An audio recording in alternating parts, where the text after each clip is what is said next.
Hey everybody, I am Lucid Faith, and today I want to talk about healing in Final Fantasy XIV. Some basic tips, and basically just an intro to the role so that you can get started on the right foot. So, let's jump in. First up is the ABCs of being a healer, which is always be casting. Now, something that's interesting in Final Fantasy XIV is that healer DPS is actually really important, especially at endgame. The game is tuned to expect the healers to be doing a good amount of damage along with their heals. So, that being said, you have to start practicing that as you're going through the leveling process in A Realm Reborn.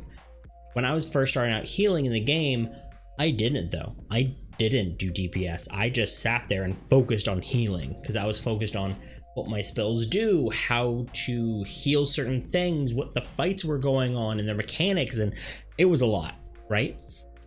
And that's okay. So what this tip is about is, one, take it slow. Learn your skills, try to get as many casts off as you can, learn the mechanics, and as you get more comfortable with just healing, start throwing in more DPS spells, and then you can start weaving your GDCs. Crazy stuff, but start out slow and keep in mind, always be casting. Next one up is something I'm very guilty of, and that is tunnel vision is bad. As a healer, I have a really bad habit of focusing on my party's health bars and not looking at anything else, including the boss mechanics right before they blow me off the side of an edge of a cliff and then I can't be resurrected and everyone dies. Yeah, that didn't happen a lot. So this tip is all about keeping your eyes on the action. Yes, you need to be aware of your party's health, but you need to be looking at the boss. You need to be looking at what abilities the boss is currently queuing up, what their cast bar is, what it says, and learning their animations. That way you can move out of the way of mechanics and not get yourself killed. Because again, if the healer dies, the team dies. This next one is something that it took me a while to learn, and that is to learn your strength as a healer. Know how much health your healing spells restore. There'll be many times when you're going through dungeons and different group content where a lot of your party will have chip damage. Just a little bit of their health will be missing. And it was my prerogative to heal them up. If my team's health bars weren't full, I was doing my job wrong. Not necessarily the case. Learn how much you can heal, how many points it heals up. That way, let your team take a little bit of chip damage, right? And then once they take a bit more, you can heal all of that damage up with one cast, rather than doing multiple heals, basically overhealing them, wasting your MP, wasting your casting time, and preventing you from doing as many DPS casts. So, learn and pay attention to how much you can heal to optimize your healing. Next up is something I'm also guilty of, and that is panicking. As a healer, you don't want to panic. And the reason for that is many times during boss fights, raids, different things, there'll be a mechanic in the fight that will dump a huge amount of damage on your team, right? And that's expected, and it's basically a heal check. It's up to you to make sure that you can heal everybody up before the next wave of attacks. When I first started seeing these, I would freak out and I would panic and I would get shaky and I would try to press all of the buttons, which usually led me to press wrong buttons, which then would let people die. So in these instances where you have these massive heal checks, take a deep breath, think about the resources you have, what tools you have, and just focus on getting everyone topped up. Then you should be good. Manage your resources is the next one. Now, each class has their own way of managing their resources, but when it comes to MP, all 3 classes have a similar skill called lucid dreaming. Now, what this skill does is it regens your MP over 21 seconds and has a cooldown of 60 seconds, so you could pop it every minute, and it is an instant cast, so it doesn't actually take any cast time to get it off. What I'm saying is, don't forget about this skill.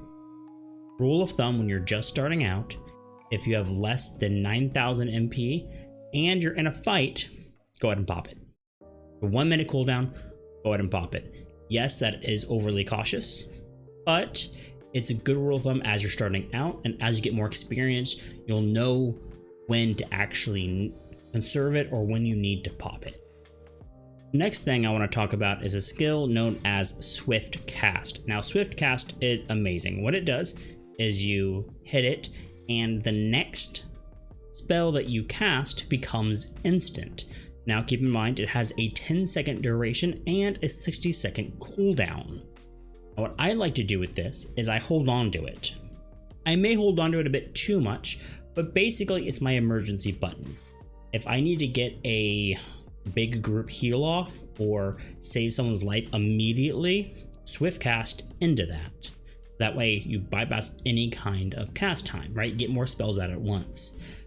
But the main thing I use it for, and hold on to it for, is for Raise. Raise is your resurrection spell. When your party member is dead on the ground, the easy way to get them up is to cast Raise. But Raise has an 8-second cast time.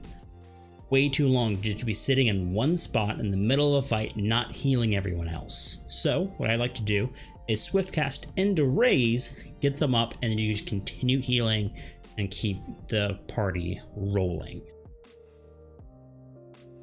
Next up is low-level raid healing. What I mean by this is the content that's not in-game. So your story dungeons, your trials, the things that you're progressing through. And these are going to be your 8-man instances that you're in. In these scenarios, you have 2 healers. When I first saw that I had a second healer, I thought, well, how do I do this? Like, what's the etiquette? Does one person focus on a tank and the other people everyone else? Like, how are we doing this? And the answer is, pretend like you're alone. Keep everybody alive and you'll be fine. So with that in mind, just have some priorities. First, keep you and your other healer alive, because if y'all aren't alive, no one else is going to be. Then your tanks, hopefully they'll keep heat off of you. And finally, your DPS. Now, with DPS being last, I'm not saying to neglect them, because the longer they're dead, the longer the fight is going to be, and the higher the chance that you're going to fail. So keep your DPS up so that they can make the fight as short as possible. Y'all, those were my tips for healing in Final Fantasy XIV. If you enjoyed or have any comments, questions, make sure to leave a comment down below and like the video and subscribe if you want to see more. If you want to talk more about this or anything else, I do stream over on Twitch at twitch.tv/lucidfaith every Tuesday, Wednesday, and Thursday at 6 o'clock Central. But that's it for me. I just want to remind each and every one of you that you matter. I'll see you in the next one.